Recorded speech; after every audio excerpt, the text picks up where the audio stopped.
자, 국어를 가르치는 주성민이고 오늘 할 수업은 수능특강 인문 5 71페이지 들어가도록 하겠습니다. 저번 시간도 말했듯이 첫 번째 단락은 글의 화제를 제시하거나 대상을 소개하는 것 외에는 어떠한 기능도 없으니까 첫 번째 단락을 읽을 때는 걱정하지 마시고 처음부터 끝까지 그냥 한 호흡에 읽어주시면 돼요. 자, 갑시다. 자, 신화학자인 캠벨은 융의 관점을 도입하여 수많은 신화들에 대해서 연구했다. 융은 무의식의 영역을 개인 무의식과 집단 무의식으로 나누었다. 전자는 후천적이며 개인의 체험이 쌓여있는 것으로 꿈과 관련된 영역이고 후자는 생득도로 주어진 인류의 보편적 지층으로 신화적 원형 이미지로 이루어진 영역이다. 캠벨은 인간의 일생이 서로 유사한 과정으로 진행되며 이 과정이 오랜 반복에서 이루어지는 것을 집단 무의식으로 보고 이것이 신화의 보편 구조로 승화되었다고 생각했다. 이러한 전제에서 그는 신화 전체에 적용될 수 있는 동질적이고 보편적 기본 구조가 인간의 성장과 발전을 상징하는 통과 의례의 구조에 있다고 보았다. 이에 따라 신화의 핵심은 고통과 신화 속에서도 인간으로 살아가는 힘을 주는 재생의 삶을 가르쳐주는 데 있으며 신화는 어느 곳에서 채집된 것이든 그 다양한 의상 아래로 똑같은 얼굴을 하고 있다고 주장했다. 그리고 그는 이 똑같은 얼굴을 원질 신화라고 하였다. 자, 그쵸? 자, 뭐에 대해서 얘기해보자고?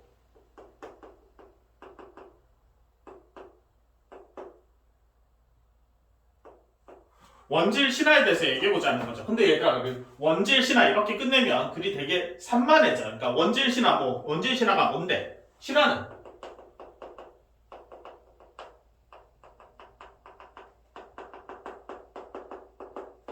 말하는 건 우리가 가지고 있는 신화, 우리는 단군 신화가 있죠. 뭐 옆에 일본은 일본만의 신화가 있을 거고 중국은 중국의 신화가 있을 거고 뭐 북유럽은 토르가 나오는 신화도 있고 여러 가지 신화가 있잖아요. 근데 그 모든 신화는 사실 뭐다? 같다라고 얘기하는 거예요.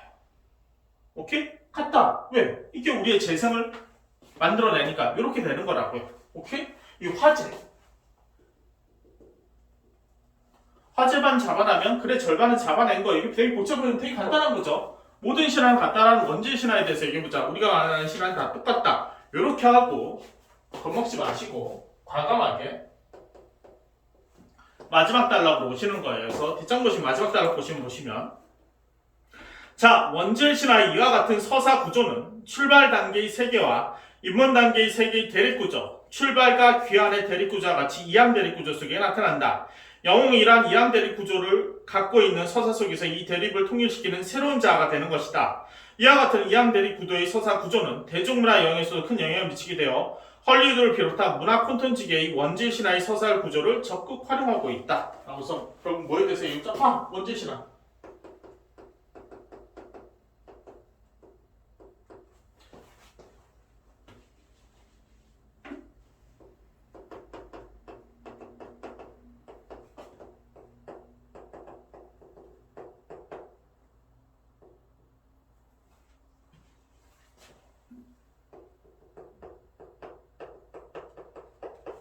원질 신화는 이항 대립 구조를 갖고 있고 다 똑같다라고 얘기하는 거죠. 그치? 보시면 원질 신화에 대해서 얘기해보자. 세상의 모든 신화는 다 같다. 모든 것에 다 똑같이 이루어진다. 그래서 원질 신화 봐라. 우리 쭉 살펴보지 않느냐. 모든 신화는 이렇게 이항 대립 구조 속에서 똑같은 구조를 가지고 있다라고 얘기하는 거죠. 그쵸? 그럼 중간에 뭐에 대해서 얘기하겠어? 뭘 뭐에 대해서 얘기하겠어?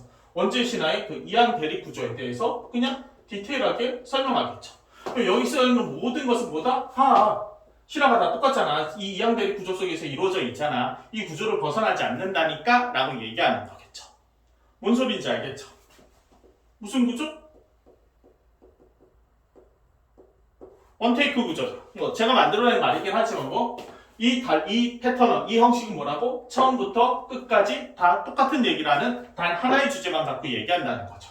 그쵸? 그래서 A를 읽고 글의 화제를 잡고 B'을 읽은 다음에 이 녀석과 이 녀석을 연결해서 패턴을 잡는 거죠. 똑같은 거 얘기해. 단 하나만 얘기하네. 원테이크네. 그럼 모든 건 똑같은 내용이겠네? 라고 한 다음에 편안하게 중간에 읽어주시면 되게 편안한 거죠. 읽으면서 저번 시간에 말했듯이 어떤 것에도 집착할 필요는 없어요. 그게 정말로 중요한 거면 계속해서 반복적으로 얘기하는 거고 읽었는데 걔가 중요하지 않으면 두 번 다시 똑같은 내용은 나오지 않는 거니까 크게 신경 쓸 필요가 없는 거죠. 오케이? 자, 갑시다 그럼.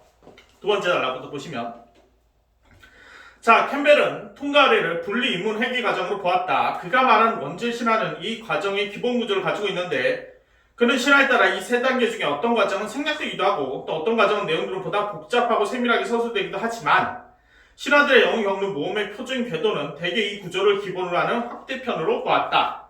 따라서 원질 신화는 바로 신화 속 영웅의 삶에 나타난다. 영웅은 삶의 세계에서 초자연적인 경의의 세계로 떠나고 여기에서 엄청난 세력과 만나 승리를 거둬서 동료들에게 이익을 줄 수 있는 힘을 가지고 현실 세계로 돌아온다. 원질 신화에서 영웅은 삶은 출발, 입문, 귀환의 순차적 흐름을 보이며 이 흐름은 통과의 분리 입문 회귀 과정에 대응된다. 각 단계에서 기본적인 이야기의 요소들이 있다. 출발 단계에서 영웅은 어떤 존재를 만나고 그 존재로부터 영웅으로서의 소명을 전해 듣는다. 이를 통해 영웅은 자아를 각성하고 새로운 세계로 나아갈 준비를 하거나 그 소명을 거부하여 가족을 잃는 것 같은 희생을 치르기도 한다. 어떤 경우이든 영웅은 낯선 세계로 떠나게 된다. 어쩔 수 없다. 자, 입문 단계는 낯선 세계에서 귀하기 전까지의 과정이다. 이 세계에서 영웅이 겪는 첫 번째 시련은 어떤 공간에 갇히는 것이다. 이는 낡은 자기가 죽어야 새로운 자기로 태어날 수 있다는 의미를 드러내는 것이다. 이후 영웅은 혼자 또는 조력자의 도움을 받아 비현실적 괴물들과 싸우는 실험을 겪게 된다. 여기서 조력자는 대체로 노인의 모습이 나타나는데 이는 인생에서 일정한 모험에 갇힌 사람들, 즉 삶을 살아낸 사람들이야말로 조력자로서의 능력을 가지게 된다는 인류의 보편적 발상이 반영된 결과다. 영웅이 물리치는 괴물들은 인간 내부의 비합리적인 야만성을 상징한다. 온갖 장애물을 극복한 영웅은 마지막으로 치른 과정은 여신과의 결혼이다. 여신은 모성성과 악마성을 동시에 포함한 존재로 영웅을 구원하기도 하고 파멸에 이끌기도 한다. 여신이 숱한 성체와 위험이 동시에 도사리고 있는 삶을 상징하기 때문이다. 한편 영웅과 여신의 결혼은 영웅이 이제 온전히 삶을 전체성으로 이해할 수 정도로 성숙한 자아로 성장했다는 것으로 이것은 출발 단계의 세계에 있는 사람들을 돕고 이롭게 할 수 있는 정도의 존재로 성장했다는 사실을 의미한다. 하지만 영웅이 이와 같은 존재가 되었어도 귀환 단계에서는 입문 단계 이전의 세계로 귀환하는 모험을 치러야 한다. 이때 영웅은 귀환의 책임을 회피하는 경우도 많다. 그런 영웅은 불로불사 여신의 축복받은 섬에 아예 영원히 눌러앉아버린 것으로 전해진다. 그렇지 않을 경우 영웅은 귀환을 방해하는데 적대 세력에 맞서게 된다. 영혼이 세력을 물리치거나 따돌려서 출발 단계의 세계로 귀환하게 되는데 이 과정에서 외부의 조력을 받기도 한다. 외부의 조력은 출발 단계의 세계 자체가 영혼의 귀환을 고대하기 때문에 전혀 이상하진 않다. 귀환 관문의 통과는 낯선 세계에서 변화한 영웅이 그 변화를 출발 단계의 세계에 적용하는 과정이라는 점에서 영웅은 처음에 자기가 떠났던 세계와 시련을 주었던 낯선 세계를 통합할 수 있는 힘을 가지게 되고 출발 단계의 세계를 새로운 질서의 세계로 변화시킨다. 결국 그는 변증법적으로 완벽히 통합된 자아가 되어 하나의 삶이 진리가 되는 것이다. 이렇게 해서 끝나는 거죠. 자, 내용이 별거 없죠? 그래서 뭐라고?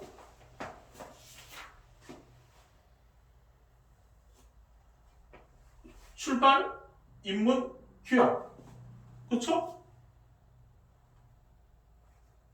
이게 다죠. 이 단계를 거쳐서 뾰로롱 완성된다. 이렇게 되는 거죠. 되게 쉽다니까. 자, 그리고 문제를 보시면 봐봐요, 얘들아. 1번. 자, 윗글에 대한 설명으로 적절한 것은 아니죠. 안좀 미안해요. 자, 1번. 윗글을 통해 답을 찾을 수 없는 질문. 그래서 이거를 결국 뭐에 대해 얘기했다? 거봐라. 원질신화. 우린 다 똑같지 않느냐라고 얘기한 거라고요. 적절하지 않은 건 몇 번? 3번인 거죠. 3번. 원질신화의 세 과정 중 어떤 과정이 생략된 이유는 무엇인가? 논점에서 벗어났잖아요. 그게 중요한 게 아니라니까. 이 글은 뭐라고? 신화 다 똑같다니까. 이 과정을 거친다니까. 이렇게 되는 거죠. 그래서 1번, 2번, 4번, 5번 보시면 그 구조에 대한 얘기밖에 할 수 없는 거죠. 무슨 소리인지 알죠? 되게 쉽죠. 그 다음 2번. 윗글에 대한 이해로 가장 적절한 것은 1번이죠. 보시면 분리, 인문, 회계, 통과, 의례 구조는 성장하고 발전하는 인간의 삶을 나타내는 것이다. 그쵸? 분리, 인문, 회계 이렇게 돼서 우리는 성장한다. 그래서 모든 신화는 모든 곳에서 같다. 결국 이 얘기하는 거니까 되게 쉽죠. 그 다음 3번 기억의 의미로 적절한 것은 기억을 보시면 자, 신화는 어느 곳에서 채집되는 것이든 그 다양한 의상 아래로는 똑같은 얼굴을 하고 있다. 결국 뭐란다? 똑같다. 절대 여기를 벗어날 수 없다. 우린 다 똑같다. 이 얘기하는 거죠. 그 똑같은 얘기 어디 있어? 1번 보시면 3번에 1번 보시면 여러 나라의 신화에 나타난 영웅들이 모험 과정엔 차이가 있지만 서사 구조의 바탕은 통질적인 똑같은 얘기하는 거죠. 다 똑같다. 다 똑같다. 이 얘기잖아요. 문제될 게 없잖아. 그 다음 4번 보시면 자, 윗글의 원질 신화에 대한 이해로 적절하지 않은 것은 원질 신화에 대한 뭘까요? 뭐야? 원테이크로 똑같은 얘기한 거라니까. 여기서 헛소리한 걸 찾으라는 거죠. 1번 보세요. 자, 통과 의뢰의 구조에서 재생의 삶이라는 상징성이 분리되었다. 뭐 그런 얘기를 하는 게 아니고 뭐가 분리되고 뭐가 나눠진다. 그게 아니라 우리는 이 세 단계, 입문, 회기, 귀환 이 과정에서 이렇게 겪어간다. 다 똑같다라고 얘기하는 거잖아요. 나머지 4개는 그 다 똑같다는 걸 얘기하는 거고 1번 혼자 벗어난 거죠. 4번에 1번 가시면 되고 5번. 자, 보기는 영화의 기획안의 일부이다. 윗글을 읽은 학생들이 보기를 읽고 볼 반응으로 적절하지 않은 걸 고르래요. 자, 작품 설명 보시면 작품의 특성화 방안. 자, 전체 3부작 영화로 캠벨의 이론을 활용했대요. 인물 소개. 주인공 K에 맞설 수 있는 능력을 지닌 유일한 인물이래요. B는 K에 앞장서서 대응하여 A가 등장하기 이전까지 K에게 쫓기는 노인이래요. 자, 주인공을 보시면 1번. 자, 특별한 힘을 가진 물체 X를 탈취한 K는 그 힘으로 전 우주를 지배하려고 해요. 한편 K의 힘이 미치지 않았던 행성에서 평범히 살던 A는 우연히 자신의 잠재된 능력으로 노인인 B를 구하죠. A의 능력을 알아본 B는 A에게 K에 정하는 군대에 함께하기 위해 떠나야 한다고 말하지만 A는 거부하고 떠나지 않아요. 자, A의 존재를 알아챈 K는 A를 죽이기 위해 그가 살고 있는 행성에 군대를 보내고요. K의 군인들이 그의 친구들을 죽이고 행성 K의 지배를 받게 되죠. 자, A는 이를 목격하여 B와 함께 저항군의 기지로 가는 거죠. 자, 2부 가시면 저항군에 참여한 A는 K가 보낸 군인들로 인해 몇 차례 위기에 처하지만 B의 도움으로 위기를 넘긴다. 하지만 B는 A를 구하려다 치명상을 입게 되고 M을 찾아가는 유언을 남긴 채 죽고요. A는 B의 유언에 따라 M을 찾아가요. 3부 보시면 물체 X를 지키던 기사단의 스승이었던 M은 A를 훈련시켜 K와 대등하게 싸울 수 있을 정도로 능력을 강하게 만들고요. 물체 X의 회색 능력을 사용하는 방법을 가르치죠. 수련을 마친 A는 K와의 마지막 싸움에서 승리하고 물체 X의 회색 능력을 이용하여 여러 행성과 자기 고향의 행성에 재건을 돕는다. 뾰로롱 완성. 성공했다. 우리의 일반 구조랑 똑같다. 이렇게 되는 거죠. 적절하지 않은 걸 고르라는 거죠. 자, 3번 보시면 봐봐요. K가 보낸 군인들로 인해 발생한 위기를 A가 극복한 것은 미성숙한 자에서 벗어나 성숙한 자로서 성장한 것으로 볼 수 있구나. 아니잖아요. 얘가 주인공이 우리가 성숙해지려면은 넘어가서 행성에서 무술, 칼싸움을 배운 다음에 완성되는 거지. 여기서 그냥 위기를 벗어나는 거니까 얘가 아직 성숙한 건 아니죠. 그냥 이거는 어디 갔어? 그 아저씨. 노인이 좀 도와줘서 그냥 도망가는 거지. 이걸 해결할 수 있다고 본 건 아니죠. 그렇죠? 이건 어려운 문제 아니었으니까 5번에 3번 이렇게 가시고 6번은 단어 뜻이니까 다 주고 확인하시면 돼요. 자, 봐봐. 1번, 2번, 3번, 4번, 5번, 6번. 뭐 얘는 단어였고요. 얘는 뭐 보기 문제 이렇게 어렵지 않은 보기여서 뭐 크게 문제될 건 없었고 나머지 4개 보시면 다 똑같은 얘기 하잖아요. 똑같은 얘기. 별거 아니라니까. 그리고 여기서 조심할 건 이거야 얘들아. 1, 2, 3, 4, 5 여기도 1, 2, 3, 4, 5 이렇게 하면 지금 내가 보통 일반적으로 1번의 답은 3번이었고 3번의 답은 1번이었죠. 그쵸? 그 외 것은 잘 설명하지 않죠. 왜? 얘는 먼저 답을 만든 다음에 비슷한 오답을 만들어내는 거라니까 얘들아. 사람을 헷갈리게. 그래서 얘가 왜 맞고 얘가 왜 맞고 얘가 뭐 맞고 얘가 왜 맞고를 자꾸 확인하게 되면 여기 있는 지문의 모든 내용을 다시 다 읽어야 되는 부담감이 생겨요. 그렇게 해서 그렇지 하고 자꾸 증거를 찾으면 여기 있는 모든 글을 완벽하게 100% 놓치지 말아야 된다 이런 생각이 들기 시작한다니까. 그럼 글의 형식은 날아가고 다시 내용에 집중하게 돼요. 글이 어려워지는 거죠. 그러지 말라니까. 원테이크는 이 하나를 이해했니 이거밖에 안 물어봐요. 그러니까 답만 확인하시면 돼. 그러면 얘와 이 답만 보시면 1번에 3번, 2번에 1번, 2번에 1번, 3번에 1번, 4번에 1번 얘네를 확인하시면 다 똑같은 얘기를 하고 있죠. 그쵸? 이걸 머릿속에 읽고 다시 읽어보시면 돼요. 이건 원테이크니까 하나만 얘기하겠지 라고 해서 그냥 다시 한번 읽어보세요. 이건 머릿속에 넣고 그럼 정말 그 얘기밖에 안 하죠. 그러고 다시 답을 하면 맞네 이렇게 되죠. 얘는 필요 없죠. 답이 아닌 걸 뭘 확인하고 앉아있어. 그러면 글을 읽을 때도 중요한 거와 중요하지 않은 게 스킵 기능이 올라가게 돼 있죠. 그러면 자 이걸 하나를 했으면 처음에 내가 말했죠. 내용과 형식 중에서 중요한 건 뭐라고? 내용이 아니고 형식이라고. 우리가 원테이크를 이해했다 라고 치면 다음번에 글을 읽을 때 다른 글을 읽을 때 얘 말고요. 다른 텍스트를 만났을 때 읽고 화제를 잡았고 B프라임 읽었어 잡았더니 어머 얘하고 그냥 똑같은 얘기하네? 그럼 원테이크겠지. 그럼 원테이크는 그냥 어차피 다 똑같은 얘기한다 그랬으니까 그냥 하나의 내용만 이해하면 되는 거니까 한번 그렇게 읽어볼까? 라고 읽어보시면 되죠. 읽어봐서 문제 풀 때 너겠네 이렇게 하다 보면 된다니까. 이거 되게 쉬워요. 되게 간단해져요.